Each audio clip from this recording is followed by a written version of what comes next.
যারা প্রতিদিন কম্পিটিটিভ এক্সামের প্রিপারেশান নিচ্ছেন তারা আমার এই চ্যানেলটি সবার আগে সাবস্ক্রাইব করে রাখতে পারেন, কারণ আমার এই চ্যানেলে প্রতিটা দিন কম্পিটিটিভ এক্সামের মতো পরীক্ষার প্রশ্ন ও উত্তর সম্পর্কে প্রতিটা দিন আলোচনা করা হয়।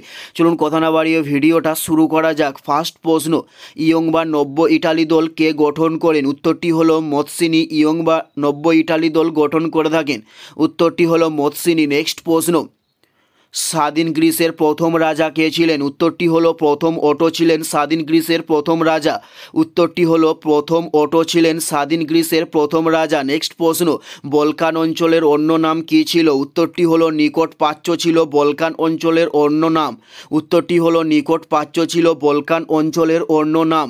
নেক্সট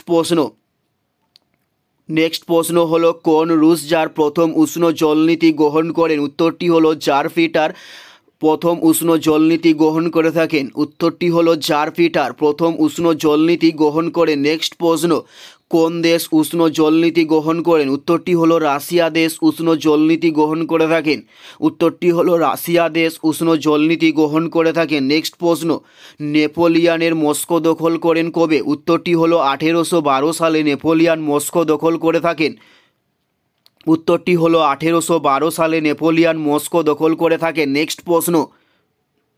নেক্সট প্রশ্ন হলো অর্ডার ইন কাউন্সিলর জারি করেন কে? উত্তরটি হলো ইংল্যান্ড অর্ডার ইন কাউন্সিলর জারি করে থাকেন, উত্তরটি হলো ইংল্যান্ড। নেক্সট প্রশ্ন, দ্বিতীয় জাস্টিয়ান নামে কে পরিচিত ছিলেন? উত্তরটি হলো নেপোলিয়ান দ্বিতীয় জাস্টিয়ান নামে পরিচিত ছিলেন, উত্তরটি হলো নেপোলিয়ান দ্বিতীয় জাস্টিয়ান নামে পরিচিত ছিলেন,